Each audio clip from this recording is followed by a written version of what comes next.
went for 7 surgeries, which I was not sure. Actually, I reached to a place I was telling God, I'm tired. Can you take me home now? I'm just tired. Problem with my rhino. Yeah. So there's that treatment. So the deposit at Kijabe is 800,000. Ganga was asking us to do every month in a river. Uhuru Park. Yeah. I wish we can do some video there. Uhuru Park, karibu na choya. There is a very old toilet. Yeah. There is a river there, not a. Is it a river or a sewage? There's a tunnel there. We could go under there. After being washed by the blood. Yeah. Now the Majuji ones, they somehow used to use them. I can come and talk to you and confuse you. Evil too. Even saying hi to you, and I ask you, I need money, and you could give me. Then there's even I could use. I go to police station. I steal from the police station and I talk. Every month is what we do. Ours was blood from circumcision. Yes, but not killing person, blood from circumcision. So it push you because it depend umeitishwa nini, and it was working because ours ingekuja kukuongelesha na kwa confused. We could sleep with very beautiful women. Very beautiful. Na saizo mimi ni mchafu. Nimebeat mimi nchokora nimetoka kulala kwa mtaro. I could sleep with any woman I wanted because that was those things. Yeah. And it is there. Those are the benefits you are getting from it. Yes. But when it kills you, inakugeukanga. They meet there every Friday, Saturday and Sunday, and you can book the place. You call it Rainbow birthday. So what happened there? They are promoting gayism, calling Rainbow party. So it's young people who go there. You find these young people, high schoolers. There's a club. There's a certain club in town where they meet. High schoolers. Now, not only in town. Today the club is in town. Okay. The other, the town one. Oh, I don't want to mention the name. Was Yende. Okay. There's one in town, Afia Center. There's one in Zimmerman. Okay. The other one has been opened at Juja. And this Juja is because of NIBS College, Zitek University, so Tibbs College, and Jomo Kenyatta University. Okay. So it is within Juja. It used to be at Thika. Okay. Those who come from Thika, they know what I'm talking about. Yeah.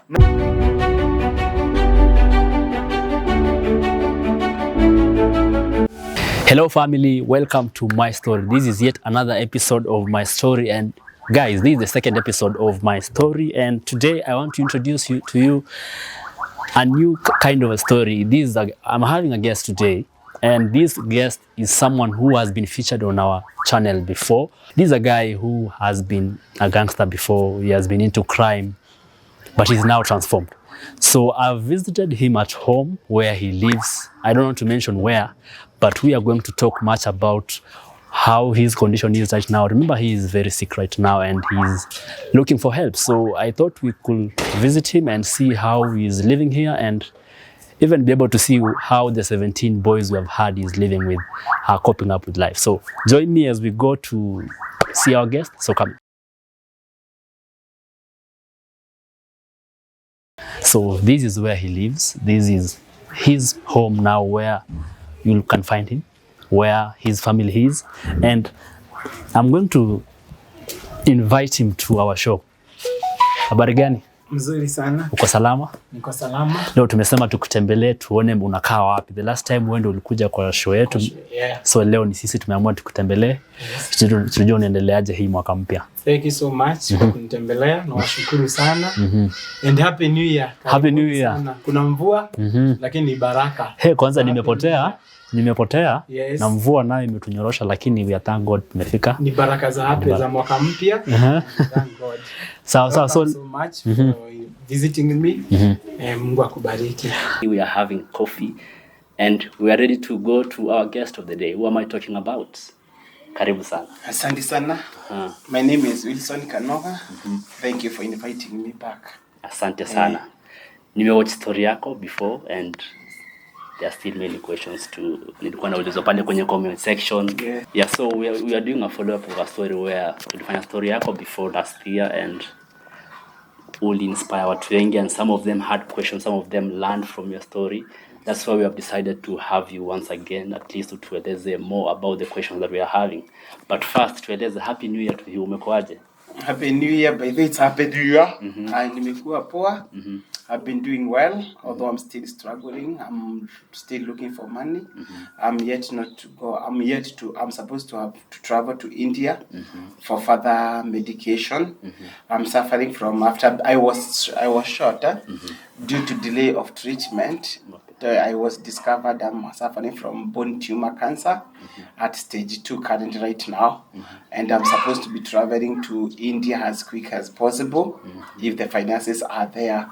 So that's what I'm going through. But all in all, I thank God because I'm still alive, healthy. And also I thank God because being a father of 17 boys, and so far being 13th, majority of them have already gone to school. Those who are in boarding school have already gone to school. Those who have not yet, they'll be joining school next week. So I can thank God because I'm alive and I've seen 2024. It was not easy. I didn't know I would be able to see 2024. I didn't know. It's been tough. After going through, 2023 was my toughest year in my life. I've gone through difficult challenges time in life. But 2023 was the toughest because I started with the surgery at Nakuru Memorial Hospital under Dr. Moshiri. From there, after 2 weeks later, I was readmitted at a hospital called Nairobi East Hospital. It is in Isili. After there, after about 2 to 3 months again, I was admitted at KU Referral Hospital, went for another surgery. So in total, 2023, I went for 7 surgeries, which I was not sure. Actually, I reached a place I was telling God, I'm tired. Can you take me home now? I'm just tired. 2023 was the year I was telling God, take me home. I was tired, had given up, had even, I called one of my son and I told him, in case I pass on right now, I'm okay. God has forgiven me. I have made my path with the Lord. I'm ready now to go home. And he was asking, Daddy, kwa nakufa? I was telling him, I'm just tired. Anything can happen. Even I told the doctor at KU Referral Hospital, there's a doctor called Wafura, who is a friend. And I told him, Daktari, mimi hata kama mnanipeleka theater, sioni kama nitatoka. Then missing myself in 2024, it is one of the biggest miracle in my life. Wow. That's what I can say. Yes. So you being in and out of hospital, yes, the entire 2023, 2024 ndio hii imeanza. You still need to go to India? Now 2024 I started with a clinic. My clinic was on 7th. And not good news. It's not good news when you go and see the doctor and the doctor asks you, umefikisha wapi? Because your stage we cannot amputate you. Now the stage have now developed from chronic osteomyelitis to bone tumor cancer. Now it has developed now, which I'm supposed to go to India as quick as possible. That's the news the doctors still tell you when you go through all medication, and it tells you there's nothing we can do unless we manage. For me, I don't want to be managed. So that's what is in my mind. I'm still praying and appealing to well-wishers to support me to go and get treated. And even before we go back to your story, I still want to know how much do you need to raise to be able to go to India? To India, I'm supposed to raise 15,300 US dollar, which is 2.2 million Kenya shillings. And that was 2023. But now I'm supposed to raise 3.2 million for me to go to India for treatment. That's what. And so far, the entire 2023, you are going to hospital. Yes. Roughly, how much have you spent? Not roughly, because I have the receipt and record. So far in 2023, I used 2.5 million. 2023. Wow. KU Referral Hospital, Nairobi East Hospital, Nazareth Hospital, Kijabe Hospital. Those are the hospitals I've gone to. And someone may ask, why do you go to those hospitals? Because now the doctor you got to see at KU Referral, the doctor I got to see the KU Referral Hospital, he has different idea. Then when I go to see this one has different idea, and all of them seems like everybody's giving you a different idea. And before you leave the country to go to before you leave the country to go to India, where I'm planning to go, you have to go through different hospitals at least for them to confirm we have tried, we have done our best, and this is behold our They cannot manage. We cannot manage here. That's what I've been doing. Yes, but mostly the hospital have spent a lot of money. It's KU Referral Hospital and Kijabe Hospital. Yes. And now you plan to go to India if you get funds. Even if I get funds today, I will go to India this evening. So the only solution you have is in India?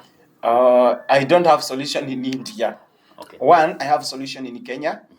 At Kijabe Hospital, there is a doctor who is called Dr. Bonis from Australia who works there. He had, after all there are about 5 doctors, but the head of them is Bonis at Kijabe Hospital. They had done my investigation, done all research, and they are able to treat me here in Kenya. If I will be able here in Kenya, and also at Aga Khan, they will be able to treat me. Now the difference is at Aga Khan Hospital, at Kijabe Hospital, I'm required to pay 800,000 Kenya shilling deposit, not the actual fee. I'm supposed to pay 800,000 for the tumor removal and also bone transplant. I'm supposed to go for tumor removal and bone transplant and a few chemotherapy for the healing. Then I have a problem with my rhino, so there's that treatment. So the deposit at Kijabe is 800,000. The total amount I'm supposed to use at Kijabe is 1.5 million. Kijabe Hospital. The total amount I'm supposed to use at Aga Khan is 2.3 million. That's the money I'm needed within Kenya. But if I go outside the country, the total amount which is needed, if I'll be going alone, is 3.2 million. If I will have someone to take me, it may cost more than that. Yes. Wow. And now, as I remember also, as you shared on the last story, you said you're also living with a bullet. Yes, I have a bullet which supposed to. We agreed with the doctor it will not be removed because it is launched within the body. It's not a must to be removed. But now the treatment which have been done, after being shot my left rib, it developed a disease called chronic osteomyelitis. Now, because due to delay of treatment, it has developed to stage 2. Stage 2 is cancer now, which is now I have bone tumor cancer, and the only treatment which I'm supposed to go through is the removal, according to the doctor, is the removal of the dead bone, number 1, then the removal of the mercury within the marrow, then I go the removal of tumor, then from tumor I'll be going through the bone transplant. Majority of people recommend me to be amputated, but according to the 5 doctors I've seen, the most I can call them more than professional in Kenya. The 5 doctors I've seen in Kenya, all of them, they have confirmed if I get amputated, the problem will rise. It will escalate more. It will escalate. Now the only thing they can do is to treat the cause and manage where it is, rather than letting it to spread or to go to isipande juu. Yes. Isiendelee. Okay, now with the bullets pale kwa bado uko nayo kwa mgongo pande gani? Kwa mgongo katikati. Yes. Ikitolewa itakuwa affect. The bullet is get removed, I will paralyze the rest of my life. Completely. It's 50-50. It will help me or it will not. So the majority of the doctor, according to them, all of them, they prefer it being there. I will live long. But it gets removed, I may 65%. I may paralyze. But the chances to be paralyzed is higher. But when it is there, I can live on. In case of pain, I can live on painkillers and a lot of massage, which is okay by me. The only thing right now which was scaring me, 2024 could have gone. Those who are watching us, the only painful moment, naweza niletea hizo mabarua zote za hospitali na ingine iko hapo kwa Bible hiyo ya Kijabe. The only thing bad, hakuna kitu kibaya kama when the doctor tells you right now, after doing biopsy, you are stage this cancer. It's a very dangerous one. Yes, I have never come to media to tell people I'm suffering this. I have never. I have never. Now the most painful, it's more painful than like to be told your mom have gone your mom have passed away. Is that painful? When the doctor sit you down, start telling you now you have accepted, and this is where you are, this is where we are, and this is what we can do. Now the most painful moment was on 7th July 2023, when the doctor confirmed now they are no longer treating chronic osteomyelitis, which was caused with a bullet. But now I'm on another stage. It has caused the development of bone tumor cancer. It was hard for me to accept it. And now I was living in denial. Remember, when you have no parent, I don't have anybody I can call mom, dad, or relative. The only people I have like relative are the children I'm harboring at my home. 17 boys who I stay with. They are the only family. They are looking at me. I'm not working. Currently, I'm not working. I'm doing nothing. You are sick also? I'm sick. I'm on medication. And they are there. Now they are the people you can tell. When I look at them, I have a chance to say, I will live again. I will face tomorrow because of them. Your hope now. They are my hope. And now you have been told you are suffering from this and there's nothing we can do. Yes, that's what I went through. That was the biggest blowout, 2023. Actually, that's one of the reasons I was telling God, why don't you take me home? I'm just tired. Because now you have nothing. I've gone through, I'll bring them, you'll see. I use different type of drugs which cost 28,000 per month. And then you have rent to pay. And you have no one to call, nataka dawa. You have to feed your children. You have to feed them. Now they are used. The best thing is we are people who trust in God. The best thing about that, we trust in God, and they are so much prayerful. I usually tell them we can pray. And it has answered prayer, because like today in the morning, somebody called me. Somebody have watched me through through your station, your channel, from US. He's called Pastor Amos. He lives from Uganda. I think he will be watching. Pastor Amos from Uganda called me this morning and told me he had watched me earlier, and he is willing to pay school fees for one student. One of the 17. One of the 17. You can get me the phone, I will show you. Now he has said by Monday he's going to pay for one. Wow. Now going to university or high school? High school. He's already in school. Now he needed the detail for the boy so that he may pay for the boy. Wow. That's what God have done. That one give me hope.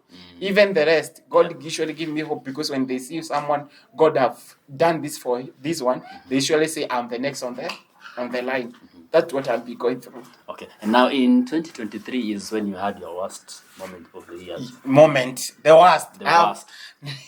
I've been having the worst. I've gone through the worst. Zile worst. Mimi nimepigwa na mob justice. Nikamwagiliwa petro, kiberiti ya kuhakisha moto ikakosa. Your life was at stake, lakini bado uko hapa. Hiyo ilikuwa like that one, sionangi kama ni worse. I've been beaten by mob justice. I fainted. I was taken to the morgue. I slept in a morgue. That was not worse. You ran away. That was not worse. I've gone to steal the coffin of former Vice President Michael Malwa in Kitale. That was not the worst. The worst was 2023, whereby nikimaliza January nikiwa uhai, it is God. January, I was admitted twice. From there, on 26th January, I left the hospital on 25th. On 26th, it was worse. Nafika nyumbani, again, I'm bleeding. I have to go back to the hospital as an emergency. Na hakuna kitanda. Na I'm supposed to go to ICU, and there is no bed. Kumeja. Nilizungushwa hospital. I was taken to 5 hospitals before I got a bed. Na hiyo uchungu yote. And you are not okay. It's just the hand of God that I'm alive today. But I'm alive. Nimeona 2024. Healthy and kicking. Okay. Yes. Before we go on with your medication, I want us to go back kidogo to the history of times.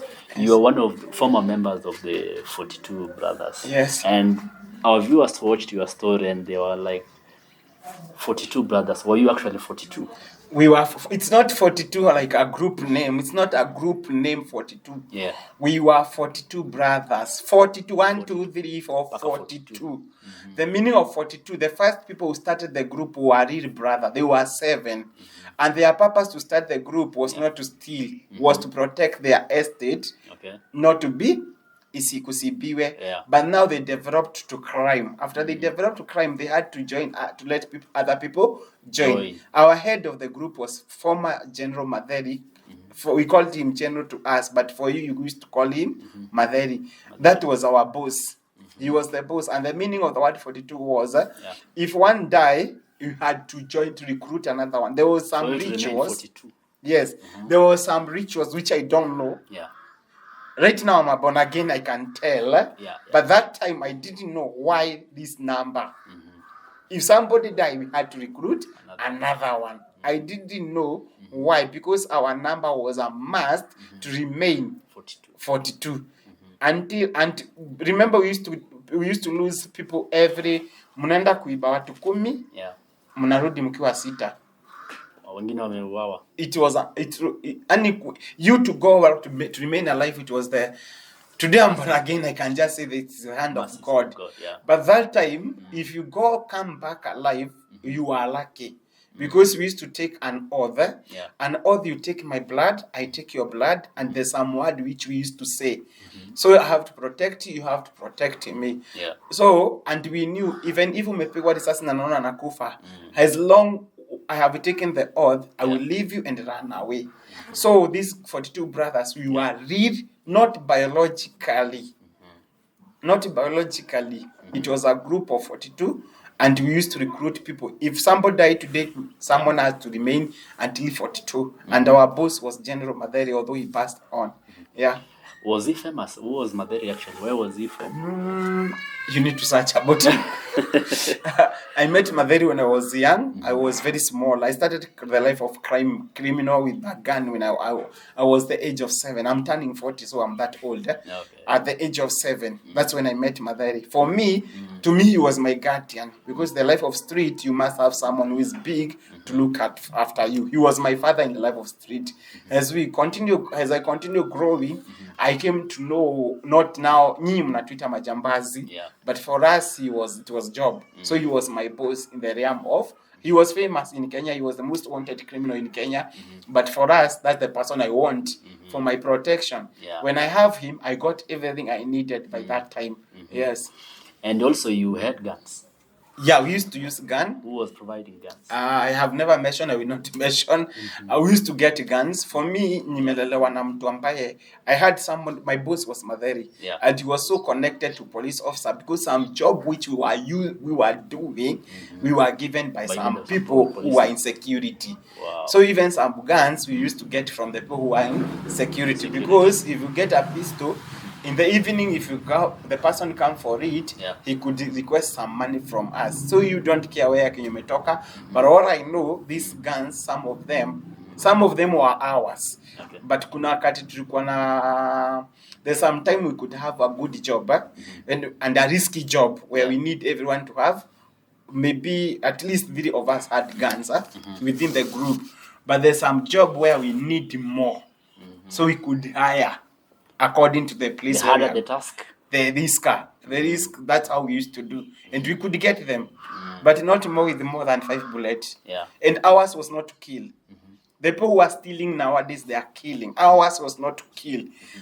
During that time, if someone could just see with a gun, could freeze. Already a threat. It was a threat, and you could not kill. Just to come tell you, "Hey, nimekujia for," and you cooperate, but nowadays they are killing, but ours was not killing. Even if I have witnessed people being killed in the field of that work, but ours was not.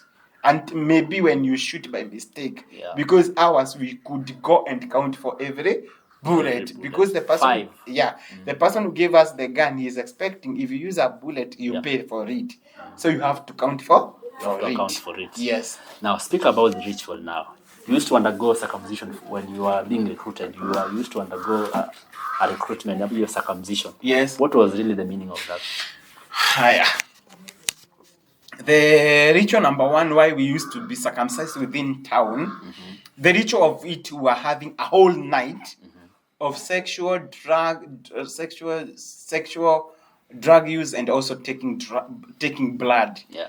We were not taking blood from other people outside the group. Okay. We were taking blood for Within ourselves. Nakunywa damu yako, unakunywa yako. Una drain damu unakunywa, what happens? Nakata kidole yako, unanyonya yako na unanyonya damu yangu. Yeah. That was number one. That one was to take an oath that even if what happened, there's some secret I will never expose. Even if nifinywe namna gani na polisi, hata wanifinye namna gani, I will go to grave. Even many of us went to the grave with a lot of secret. We could not say. Number two was circumcision. Circumcision, you are not circumcised the normal way. Yeah. Our circumcision was different. I had to use drugs. Then nakukata, you circumcised me, I circumcise you. That's how our normal. Then there was a ritual again with nowadays when it was gang, I don't know. Wizard. Which doctor? Which doctor mwenye maybe tulikuwa na yeye, the one who could come and initiate us with some word which we used to speak. He could do some ritual to us, and even we were given some. The word is running away. I'm trying to recall the word which we used to use in the street. There's a word which we used to use. Is majuju. Yeah. We used to go to naita majuju. So there was juju involved. Yes. Witchcraft. Yet we call majuju. There's a name haikuji, but there is a name we used to use. Okay. Now the majuju ones, there's somehow we used to use them. I can come and talk to you and confuse you. Evil too. Even saying hi to you, and I ask you, I need money, and you could give me. Then there's even I go to police station, I steal from the police station and anatoka. Bila kufuatwa ama kuulizwa. Bila kufuatwa anything.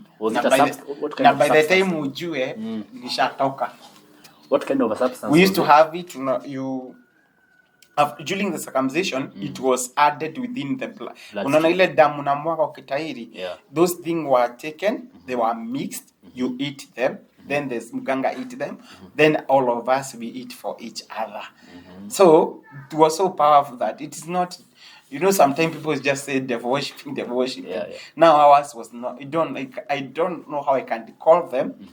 Because devil worship. Yeah, to see devil worship.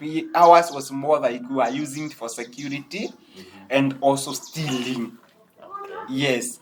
Na dawa yenyewe ilikuwa inaisha nguvu after some time. We used to do ritual like every hour. It's not ritual. I'm trying to avoid the word ritual. Okay. Wewe unataka nitumie ritual, it is not ritual. To some it can be ritual, to kwa wengine it is ritual for those who are watching, but for us it wasn't because we used to do it. Kuna zile pesa na vitu that person was it a mganga? That person, let me call it a mganga, was asking us to do every month in a river. Unaona Uhuru Park? I wish we can do some video there. Unaona Uhuru Park, karibu na choya Uhuru. There is a very old toilet. There is a river there, not a.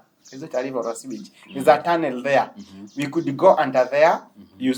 After being washed by the blood, you wash now in that river for 6 times. Then from there you go dip yourself in the tunnel. Yes, you dip yourself 6 times. Then the same person, those who have circumcised, every man could have someone who got circumcised. Now, those who have circumcised, the blood again, there's some things which are used, we eat them, and the mganga eat them, then we continue the work. Now, those things were giving some as power. Nowadays, I don't have that. Sorry to say so. After giving my life to Jesus, sorry to say so. Kuna watu wananikasirishanga, I'm a human being. There's some people who akinikasirisha, I feel hicho kitu na even I should tell people, you are lucky. I just decided just to be the way I am. I could have done something you regret. Wow. I usually tell people, even my kids, they know. I usually tell you, I just tell them I don't want anything. Allow me just to relax. Because how I was and now what you are doing nonsense. Because now after using that, we were so powerful that police could not do anything to me. Yes. And also you are protected. Not protection from the guns. From the witch. Now from those things, after using that blood, there's some kinguvu kilikuwa. kinguvu kilikuwa kikubwa sana. About we were cutting ourselves twice on the kifua. So the power was right so chest. Yes. The power was so much. If you don't fear police and you can enter a gate, a place, and people will not see you. You become invisible. Invisible. Because it is of the reality. drug, of the This is story ajaba reality. Reality. Whereby today, if you tell me you want us to do this on this day, we will do it. We will do it. I will take you. I will prove to you, because there's some people who are there who are doing it, and it is working. Unajua, some people when we tell them this thing, they usually say ni stories za ajaba until inifanyikie. Yeah, we have comments also, watu wanasema stories ni ulikuwa unatuelezea ni za ajaba. Yeah, you don't know it's a reality. Yeah, ni za ajaba, you know those things. Yeah. Me, I will like telling people and taking them to see this is a reality. It happened even today. Yeah. It's happening. Yeah. And have you heard the case of John Matheri? Yes. Yes. Is that the same case? It is the same case. People don't know. People don't know. After using those things, you have other people join for the sake of to be famous. Other people join for the sake of getting money, as were protection. Pure protection. And nikikuja kukuibia usijue. Yes, I understand now. I understand it's why. It's too different. You know, I was looking at the story of John Matheri. Yes. And I look at the woman who was lured. Yes. Akai kuwa mtu akuwa lured na John Matheri. Yes. So now nimeanza kubelieve your story and unasema ya witchcraft and something like that. I can take you. I actually organize, plan. Yeah. We do don't know how we are going to call it something. Yeah. We teach people. I take you. Warn what I'm telling you. Practically, not. And if you utaogopa nikupeleke practically, you experience, you know what I'm telling you. Yeah. Because it is still there, it's happening. Today it's happening. Because even those who are still, sisi tulibadilika. Yeah. But sikuna waizi wako hapo bado. Sikuna chokora wako hapo. Si wanashindanga hao wasi. Walikuwa na ibangaje wasionekane. Walikuwa na survivaje hizi mission zote. Those are the things which are there. Mnaenda kuiba na kuta mtu fulani maybe kutumia vibaya vizuri anashutiwa, but you uko safe because ours we had taken the blood and some things which you are doing. So for John Matheri was there's those who do for fame. Ushika number one, there's those who do for fame. There's those who do for money. There's those who do for protection. For money, even those people who are market. I wish I can get somebody who are in business can comment this. Those who are doing the market, they somehow it is done. Unapata huyu akona nyanya smart na huyu akona nyanya. Ukikompare ya huyu ya huyu iko juu, ya huyu iko mbaya. Lakini huyu iko mbaya inanunuliwa, inaisha. Wow, it actually works. Yeah, it works. Inaisha, yes. We get confused because huyu iko poa. Mnauza the same but una find this one because of that imeisha. But there's those every month there's what we do. Ours was blood from circumcision. Yes. But not killing person, blood from circumcision. So it push you because it depend umetishwa nini. And it was working because ours ingekuja kukuongelesha na kwa confused. We could sleep with very beautiful women. Very beautiful. Na saizo mimi ni mchafu. Nimebeat mimi nchokora nimetoka kulala kwa mtaro.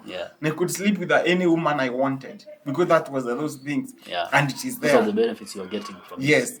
But when it kills you, inakugeukanga. There's so many who are who died or they went through some challenges physically because of the inakukataanga pia. Kuna wale inakubali, kuna wale inakataa. Inakukataa after some time. Hata unaambiangwa na huyo mtu alikuwa anatengeneza anatuambia hii imekataa. Don't do it again. So when you go and do again is what he could have called us and tell us msifanye ABCD leo msiende kuiba. Now those who went that time ametuambia tusiende watauliwa, watashikwa. And every time we could do bad thing he could consult with us. So daktari can actually foretell what will happen. Yes. Anawaona anawaambia msiende mahali fulani. Leo ni kubaya. So what is the remedy to that? Ni nini inaweza fanyika ndio juju isiku affect? Like now for my case. Mtu anataka kuniwekea juju. Ni kwenye ipotea, niibie, nijisahau. What is the remedy to that? Apart from religion. I'm a born again Christian. Will talk about religion so much. Okay. I would allow me to talk about religion so much. One, about religion, believe in God. Okay. Those who are in Christ, it is different with someone who is not in Christ. In Christ, because the protection from Christ is different from the world. Okay. Because this world one, nimekuambia yetu ilikuwa inafika mwisho. Kuna dozi metokelezea, lakini umeambiwa pana, don't. Ama mnaambiwa mwende certain place we used to go 3 days. Mlango, we used to have a certain house ya ritual. In Mlango, tunakuwa kwa nyumba 7 days, you have not eaten, you have not showered, you are fasting. Just... It was not fasting. It is ritual something. You need to be purified. It was purification. When you call it fasting, it was purification where you don't do anything, you don't take alcohol, you don't use any sexual, anything. That thing that will make your body to be dirty. No. It was purification for 7 days. Now after 7 days, tunakunywa hizo madamu, those things, we do it. So, but those who are in Christ, they are different. Again, a person, don't just say hi, don't just be giving handshake to anyone. Because ours mostly was through handshake. Immediately you greet me, mambo. Yes. The confusion starts immediately. Oh, so you need a connection. Yeah, the connection. The connection started from the greeting. You have accepted, then it starts. It starts. Another thing, those people who like just eating anywhere you go. Even if the place where you see this high table, uko ndio kuzuri sasa. Uko ndio kuzuri, a very good place to be targeted. Please stop. Going to lavish stop. Hotel. Those are the place where now the devil target people. And those are the place where people could not see how things were going on. But we must hit what we do now. Now, most of the time, actually even today, I've vied for a certain seat. I've vied for MCA twice. And I usually tell people, unaona hata imagine mnakutanga kwa meza imeweka unakuja unachukua, please beba yako. Really? Beba yako, because most of the time you see at the reed, we used to put some drugs at the reed. Now immediately you open the reed, you drink. There's a drug there which will only take 15 to, it will take mostly 1 hour to 2 hours to have completely circulated in your blood system. So and this is actually what happens for club when people are being drugged. Yes. And the same thing. It's the same thing. But now us, we are using some powers to control you. Yes. Okay. And now I think my viewers will also want you. We can some other day we can organize and go. Actually, you show us Malihuru Park. Kuna hiyo mambo ilikuwa inafanyika. It is happening today. Still happening up to it's today. It's happening today. If you will pay me, viewers, if you will pay me, I will take you, because it's happening today. The drugs are being used even today. They are sold even today. Guns are being used, sold even today. I know all those places, but now because of security reason, you focus with your own life. Now I'm on my own life. Mambo ya watu, what you people do? No, it's me and my family and God. Yes. Okay. Now speak about mambo ya kuwa na partner. You are 42 brothers. Mko mmegawika kila mtu na wake. Thank you for asking the word of partner. Partner we used to have out of 42 we used to be divided 7. By the I'm avoiding to mention and bring something on later. Kulikuwa in our group there was that person ambaye tumepewa na ule mganga in every group. Wani mganga alikuwa na wagawa? Tumegawa, we were supposed to be 7 or 12. Okay. The more people, like when we went to steal the coffin of former Vice President Malwa, we were 12. When we went to steal the plate to Chris Murungaro home, we were 12. Okay. When we went to steal at Bankless Bank and Nairobi University, we were 8. So that's what we used to do. Mnapewa and then hii number with a reason. Yes. Na kuna mahali ulikuwa unaelezea kwa the last story ati partner wako akukwe tu na wewe na kuna partner afanyi kazi. Wewe anakuwa ni kama umemuoa. Now, how was it happening? Now there is that partner ambaye according to ritual alikuwa amekuwa yeye ndiye when you go and steal he is the person to amekubebea au fai kwenda nayo. The guns. Not the gun. Not the gun. Okay. There's some things we were given by through the rituals. Unakumbuka ulitahidi kuna vitu ulipewa? Na kuna kamba ulifungwa hapa. Now kuna kitu ulikuwa unapewa lazima your partner to be with it. Yes. The gun kuna vitu ulikuwa inafanyiwa, then the partner kuna kitu alikuwa anapewa. So your partner is the one to protect you because kuna kitu umeambiwa ukienda nayo mahali fulani utaonekana. So lazima partner akubebe, not you. But if in case you go with the partner, one of you will remain. And I have lost 5 partners personally. Personally ile like umeenda na msee mmoja alikuwa anaitwa Ndua aliuliwa because of stealing a phone at Nairobi at Odeon Cinema. He was shot there. Nilikuwa na mwingine alikuwa anaitwa Jack was also shot. I've lost 5 whom I can count. So kuna wale mko so close. Yes. They have been killed while I watch. So you have lost 5 partners. When I watch nikiangalia hivi. Na wakikufa you renew, you recruit another one. Akikufa tunatafuta group nyingine, tunatafuta mtu tunajua already. I was telling someone and this is advice to anybody who is planning to build or to build your own home. Yes. I was telling somebody yesterday on social media wakati unajenga wacha tu kuendea watu wa mbali wakujengee. You see those people wenye wanakaa hapo wana kazi hapo karibu na wewe, they are your security. Give them job so that when somebody may come to steal, they will be protecting their job. Okay. Watasema huyu mtu amewai tusaidia. So they will try to help you, usifanywe kitu kibaya. Lakini immediately unaacha unaendea watu Nakuru wakuja wajenge, you have opened a door for these people. Hata wakiona mwizi mwenye wanajua ataiba tu. So what happened, we knew. Tunajua nani wanaibanga group fulani naibanga mahali fulani, group fulani, we knew such kind of people. So what we do, we could investigate the person who is more courageous in the group. We pay him to rejoin us. Wow, that's how you recruited. Now majority of people wanted our group because ours was the most wanted. When it is the more wanted, the more the money you have. Wow. I'm not saying that so that someone go and steal. I'm changed and I'm here just to encourage people, young people, not to go to that life. I was in 42 group, 42 brothers. We used to steal to do all crime, but that 9 have been killed. So crime, number 1, crime does not pay. So I don't encourage, but to remind people, whatever you do, there is outcome of everything that you do. Okay. Yes. So ours, the more we are on newspaper most wanted, the more the job, the more the money. Yes. And are you maybe getting orders from politicians? Were you a lot. Don't ask me who and who, but a lot. Politicians about avoid. You will get my book is almost coming out. You will write a book. I'm doing my book.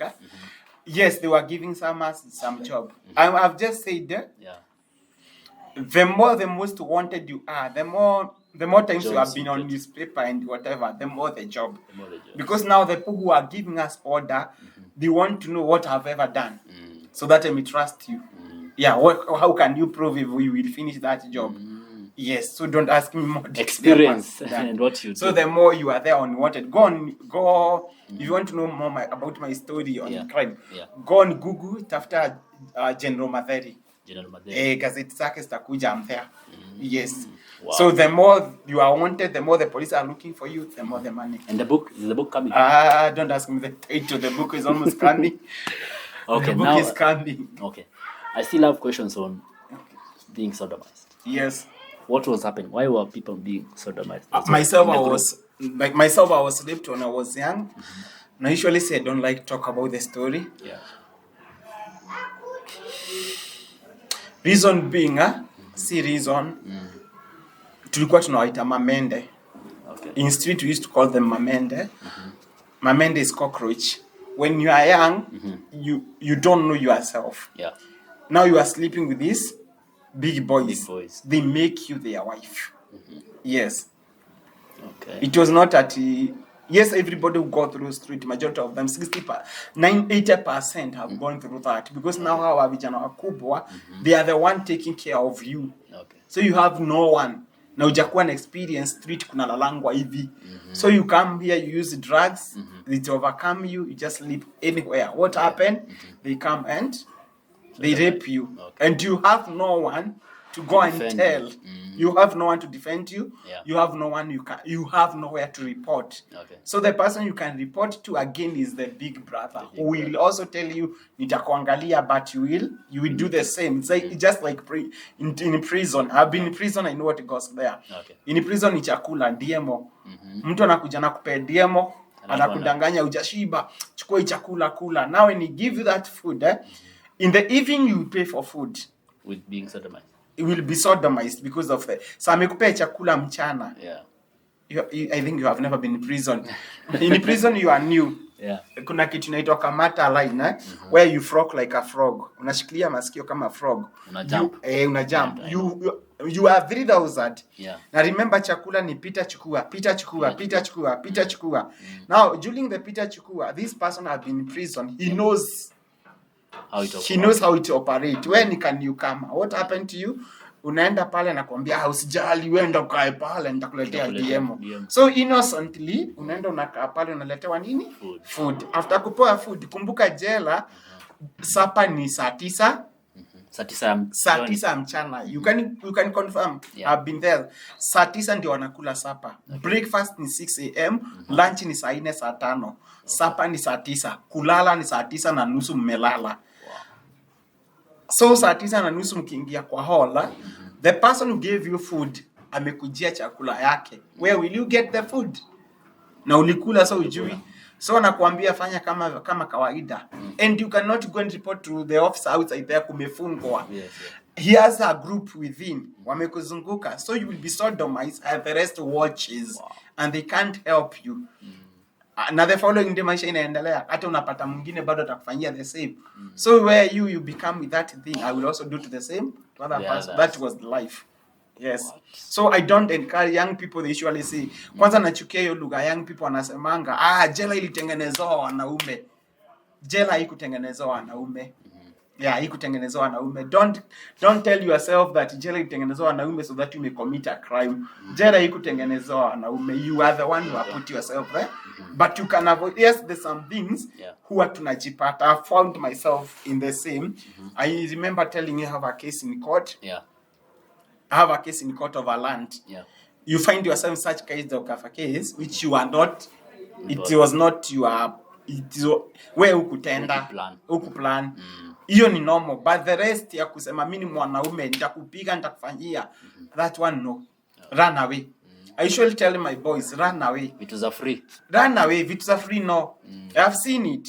Okay. I'm a counselor by professional. I get young people calling me. I get messages from students telling me in the high school nikafanywa and I cannot even tell my mom. Yeah. Can you help me? I have those things in inbox. Yeah. So don't. Another thing you have given me, I think you need to give me a chance and come talk about the matter affecting youth. Okay. Na hizi vitu za ujinga zimekuja kwa social media. They are affecting our young people. They are affecting our young people. Wanataka kuwa maceleb. Yes. They know to be rich. Nikikuwa na social media nionge ujinga nitoe nguo nikuje kwa TikTok, yes. Nitakuwa na follower wengi, I will start earning. So this person is doing that bad thing because he want to be they are willing to be sodomized live on camera for him to be famous. They are willing to do anything bad, even smoke ganja on the live camera so that he may be rich. He or she, they don't care about the outcome in the future, but right now. They care about the now. Now. I was, as you came, I told you I was online. Yeah. There's a group of university we were talking online. I was the guest speaker. Yeah. And they were asking me the same question about media. And I wish I can get a chance to go to high school and educate them. These people are living, I don't want to mention their names. They are living fake life. Okay. Fake life. Behind closed doors? Yes. We call them behind closed doors. There's something we call in psychology living under mask. Okay. What people see you, it is not with you. Yes. It's not what behind. So when I sorry to mention, allow me to just mention one person. Okay. When you are ameona tumbili ameendesha BMW. Ni social media mempe. So what do I do to get to drive that car? Yeah. You see somebody who is the other LGBTQ is making money. Yeah. Then you say, kama hii ndio rada. Only one, they call it one night stand. Only one night stand. 20. And I get this, let's go. Young people are running away from the reality, going to those people in high school, people they want to be taught.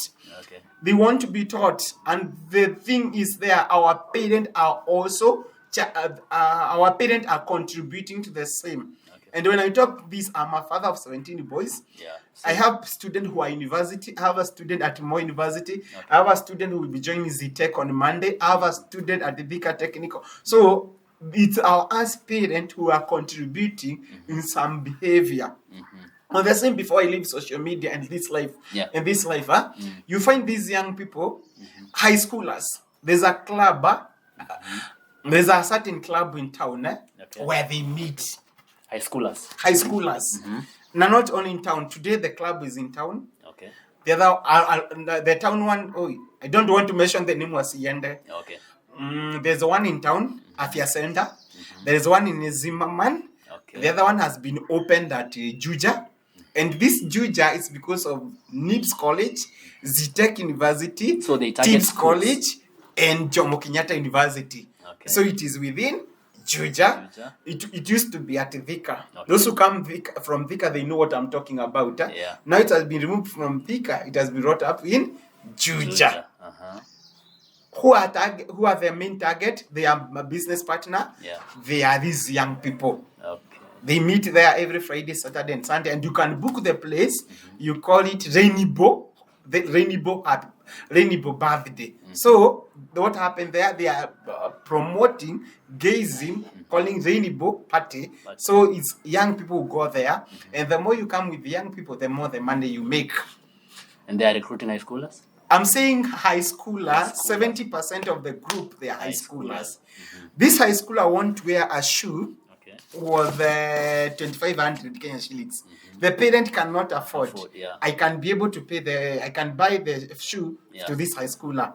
Kwa nini simbaie nilale naye? He want to use, just go and do your research well. Yeah. A high schooler come from a very humble background. Very humble background.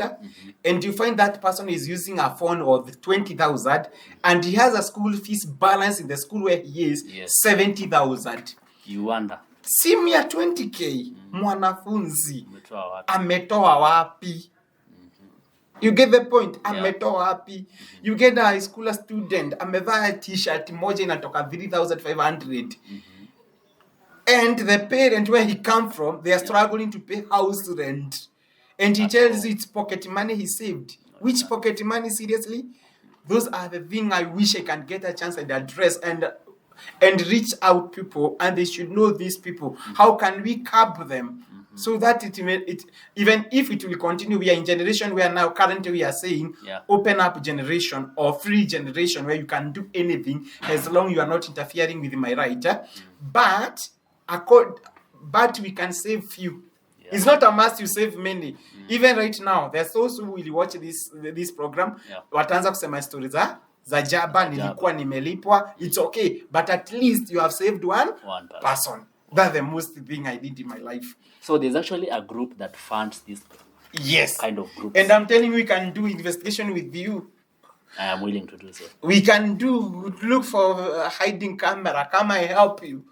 Yes, we go and I will take you to we start. If you want us to start from Nairobi one, if you wanted to start with the Zimmerman one or let me tell you something.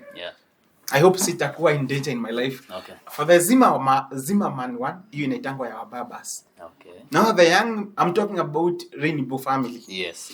Now the young Rainbow family, those who are looking for a babas, where do they go? Zimmerman. That for Zimmerman. It is there. I can take you. For those who are willing to intermingle with high school, university student now, and those who are not rich but they can afford to pay you 1,000, they are going Alfago with. I'm mentioning something. They are going to Nairobi one. Okay. So what happened? And our parent Nimenda Bash.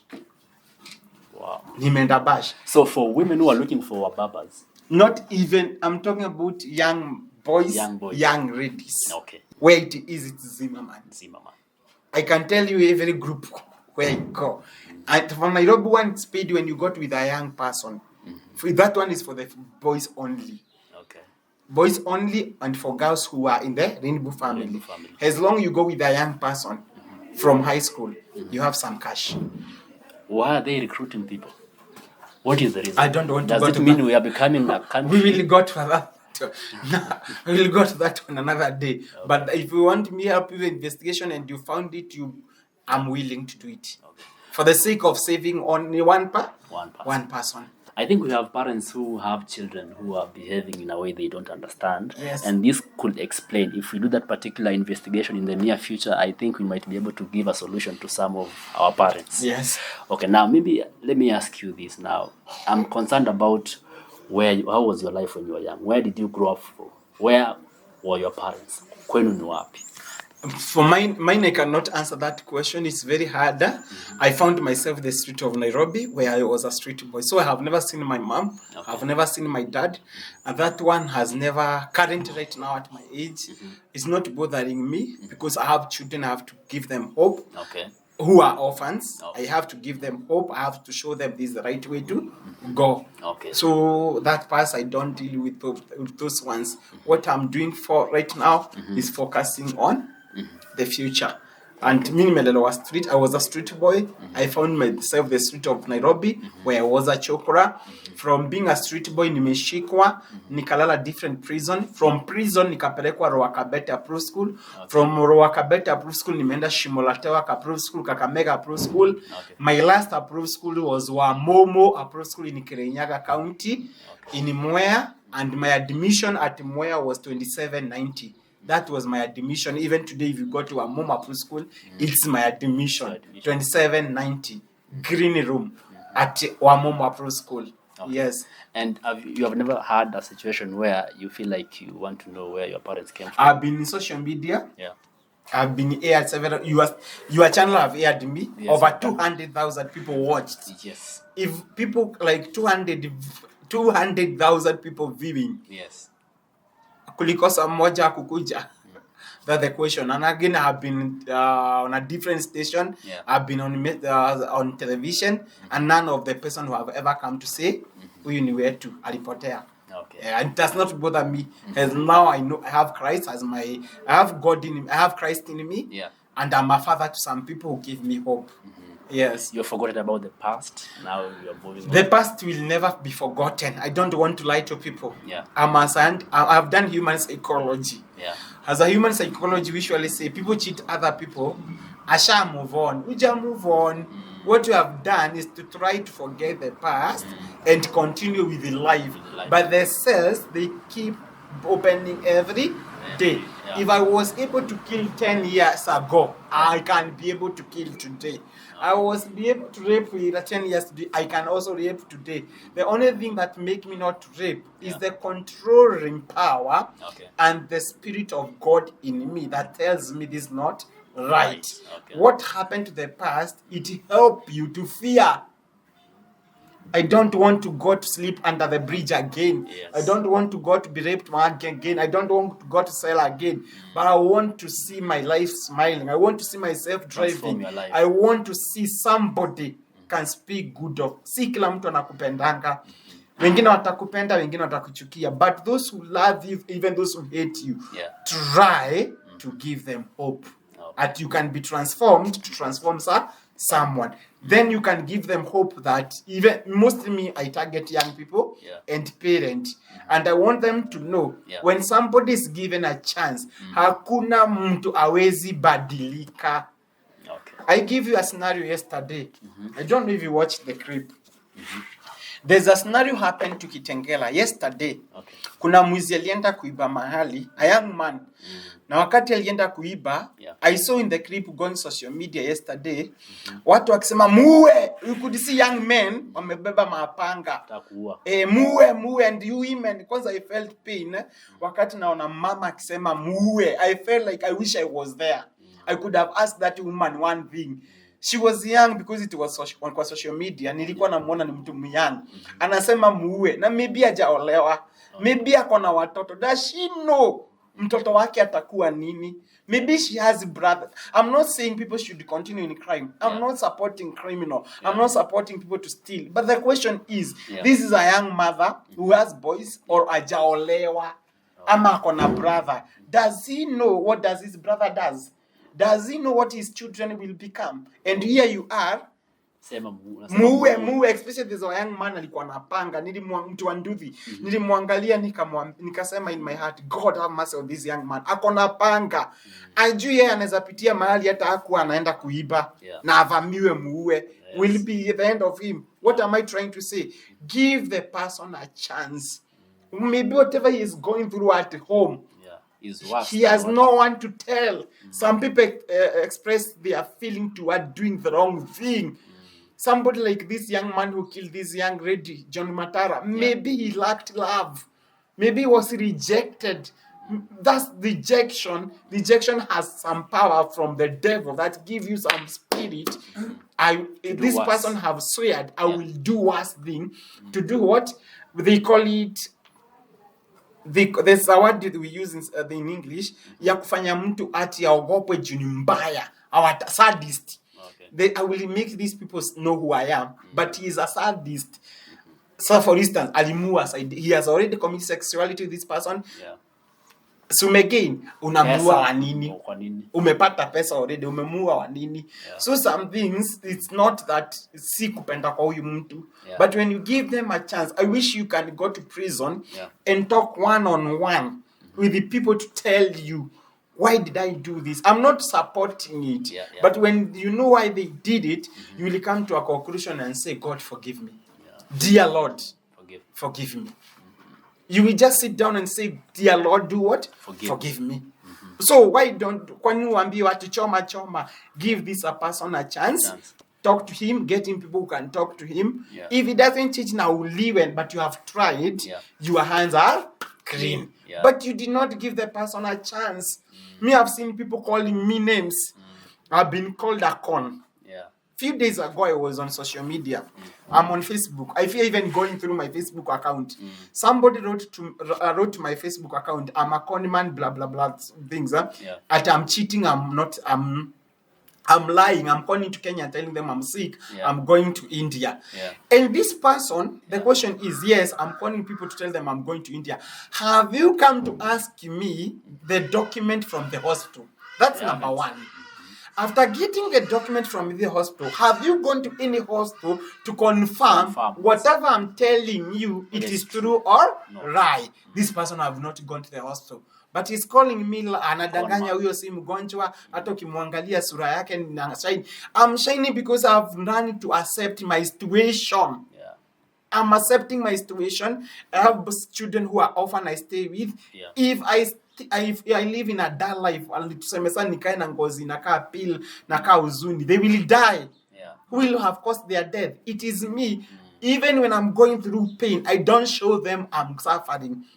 I don't show them. I try to smile. I'm smiling, but inside me, I'm dying. That's what I go through. You are their hope. I'm their hope. And you won't come here to hide their uonyeshe, oh, samini mgonjwa nakufa. You will be killing them. They will commit suicide because they don't have somewhere to go. You are the person to know what can I do to help save this life. You are the person to cure their life. And so when this person called me a conman, nadanganya mimi mgonjwa, nadanganya ABCD, ajakuja kwangu, he has not come to pick document from the hospital. 2, he has not visited the hospital to confirm, but he has already judged me as a conman, but he has not visited me. So I don't answer to such kind of people. You ignore, right? I ignore them. Kuna mtu amekuja akasema on my social media, oh, ni uongo, the children he says he stay with them anakomboanga. Have you ever visited me ukajua anakomboa? I live with him. These are my neighbors. Yes. Here he's a pastor. Uko mwisho he is apostle. Uko juu I live with a teacher. Are we together? Yes. Now, my neighbor, have you come you alone? Ukauliza my neighbor, is it true how watoto ni wake? I live with the way you have come. These are my neighbors. True or false? These are my neighbors. They are supposed to know the truth. Have you come to ask them, is it true or false? I stay with these children. Even some of my neighbors have gone to a higher place to sue me so that I may not live with many children in the house. Wow. Wow. I've been called at the chief office not once, not twice, until I told the chief, when you will come and tell me we are taking these children to this place, I will give them to you. Yes. But as long you don't a have solution. as long you don't have a place to take them, please bring the unga, we eat ugali. We eat ugali together. That's a solution. That's a solution. Are we together? But somebody comes to my social media and say, anadanganya na ishingi na offer na hana. Anadanganya na somesha watoto na hana. Well, I'm mentioning, I have 3 sons at Kiambu Boys High School. You can confirm from Kiambu High School. Yes. I've been a board member in Kiambu High School. It's a big school. I have a son I have 4 sons at Vigio Boys in Rimuru. I have a girl, 3 girls at a school called Narumoro Girls. Yes. Yeah. I have 3 students, Moi University. Can you confirm, or Moi University to call and say, ni uongo hana mtoto huko? Let the boys call me and say, huyo mtu amedanganya hana mtoto huko. Today I have a girl who will be joining Chief Bogodi High School on Monday. Then the school confirm, sina mtoto wapi? Sina mtoto Chief Bongoria. I have a student right now, a Form 1, who will be joining Alliance High School next week. Tuesday, I have my son will joining Alliance High School. Let the school confirm, sina mtoto wapi? Sina mtoto huko. Then someone just wrote, ni uongo hananga. And you have never visited. You don't know the truth. You are just going through propaganda. And you yourself, you cannot give your brother a cup of water. But me who is giving people who are not my own, you are complaining. That's humanity. And we don't care about those people the people who cannot support you, they talk a lot. Those who support, they don't talk. If someone wants to help you, you are not the one to ask the person, can I give you my number? He is the one to ask you, how can I help you? How can I be of solution? How can I be of solution? But these people are coming with so many things, to call you names, to stories za jaba. Like when I say, mimi nilikuwa chokora nimepigwa risasi. Wewe umeniona umeconfirm. The doctor can confirm. The police can confirm.